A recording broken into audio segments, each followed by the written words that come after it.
Oh, I can't do that today. I'm feeling sick.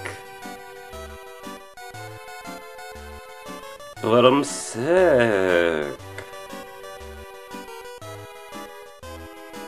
But I'm sick.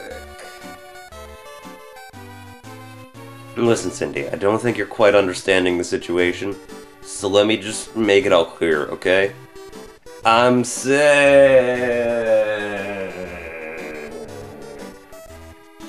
Look, I'm not in a state to be playing rhythm games right now, Cindy, okay? I need to be getting rest, getting fluids, drinking water, drinking cough medicine, drinking soup, drinking orange juice, drinking water. Look, this is a serious case, okay, Cindy? I don't need any of your backsass, and as a matter of fact, I think I might have to see a doctor. A rhythm doctor? Look, that was great, okay? They're gonna love that. Rhythm Doctor is a rhythm game created by... I can't read that font. I don't know what this says. One of them seems to be some sort of Bumblebee slug, though, so good job on making a game, Bumblebee Slug. Didn't know you could do that. All jokes aside, it was created by student developers Winston Lee and Hafiz Osman, whose name I am probably butchering.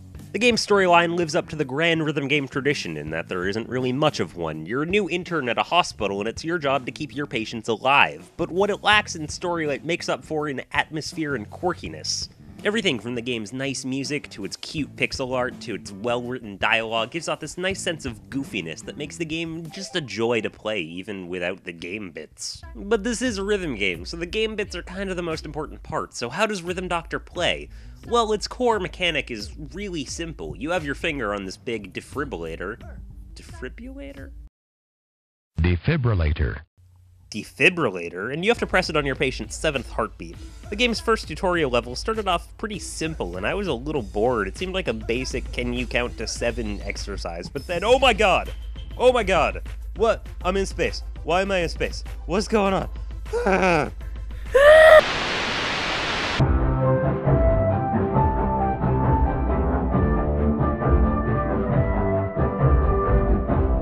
That's the game developers warning you that this game is not going to be as simple as it seems. You end up having to deal with hearts that skip beats, hearts that beat off time, and eventually more than one patient at the same time, and it gets a little bit tricky to deal with. I know I ragged on Britney's Dance Beat for being essentially a one-button rhythm game in my last review, but Rhythm Doctor is able to bypass those criticisms by being entirely designed around being one button. For one, it's precise as hell. If you want to keep your patients alive, you have to be exactly on beat, and pressing the spacebar a millisecond off is going to get you penalized. And by penalized, I mean your patient's heart turns into a chicken, which is a thing that happens in medicine. Hell, this is a different beast than most rhythm games to start with. It doesn't follow the normal routine of see an arrow, press the arrow, but instead it's about constructing patterns in your head and testing your sense of timing and understanding of polyrhythms. But for those of you who think Polyrhythms is a toy series where Polly Pocket formed a band, no worries, you'll be able to enjoy this game just as much as the musically inclined. This is the kind of rhythm game that can appeal to everyone, not just musicians and hardcore rhythm game fans, but people who haven't been exposed too much to the genre at all. And its charm and simple, easy-to-understand gameplay means that this is the kind of game that can be played by anyone at all, like your mom, or your dad, or your stupid Uncle Egg. But the simplicity doesn't mean the game is easy. Some of the levels are actually mighty tricky, especially if you're trying to get S ranks on them, which you need to do in order to unlock night shift versions, which are harder versions of the same levels. The best example of Rhythm Doctor's creativity and challenge at work is the game's first boss stage. Your patient has a very serious virus that's affecting your Wi-Fi connection, and as a result it causes the music and visuals to stutter and skip and glitch out. All of a sudden you have a beat that's more complicated than anything you've seen before, and that distorts itself even more and more as you keep playing the level, and you don't have a clear visual reference for when to press the button, which makes it a lot more challenging. Or in other words, see that? See that right there? This is really friggin' cool. And how much would you expect to spend on this wonderfully designed game? $5? $3? $1? Well, it turns out the answer is no dollars. It's available as a free demo on the developer's website right now. I have a link to it in the description. It's currently in its alpha stage, but the developers are working on new levels for an eventual commercial release, I hope. Because this is a game that I want to give my money to, and if they let me, I will. So why am I spending so much time talking about a game that's just a browser-based demo on its developer's website? Because as I was playing it, it kept surprising me. It kept doing things I didn't know that it had the ability to do, and that surprise is something that I don't really see in video games too often anymore. And it shows us that you don't need to follow the newest trends or have the highest production value in order to make a game worth playing. All you need is to have a little bit of heart and a heaping teaspoon of great game design. Part of the reason I love rhythm games so much is because a lot of them seem to harken back to the days when companies would just take risks more and make small, fun, interesting games. And there hadn't been a game that I'd enjoyed on that level for a while, until I started playing Rhythm Doctor. So yeah, it's unfinished right now, but I'd recommend playing it anyways. Hopefully you might have some of the experience that I did. Oh, and it also has a kick-ass soundtrack that made this speech sound way more profound than it actually was, so thanks, Rhythm Doctor. I appreciate that.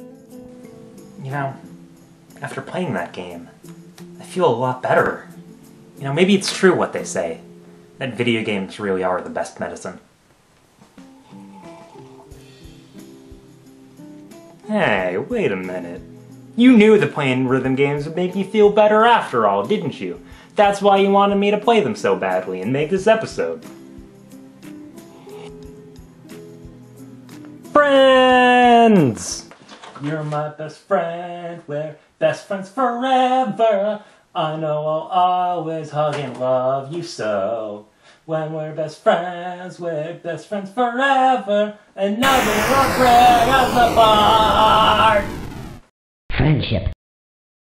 Thanks for watching the video, and thanks also to every single one of you for helping me get to 200 subscribers, although no thanks for getting Happy Mask Gamer there first, because you made me lose a bet. Hey, whose side are you on? That's right, I knew that. I'll be making videos more frequently in the future. If you want to stay involved and know when I release them, you can click on the top of Cindy, which is a subscribe button, because Cindy is my best friend, and she's really glad to help me out in those sorts of things. I'm watching you. And the bottom half of Cindy's face is a link to Item Box, which is the collaborative channel / group that I have with a bunch of my wonderful YouTuber friends. We made a bunch of Let's Plays and Hardcores and Top 10s that have exclusive filmed content from Cindy and I, so you can check that out too if you want, but no need to. Now, if you'll excuse me, I have to go explain to all my friends and family and coworkers why I was out sick for 6 months, so I have to go do that. I'll be back in a second.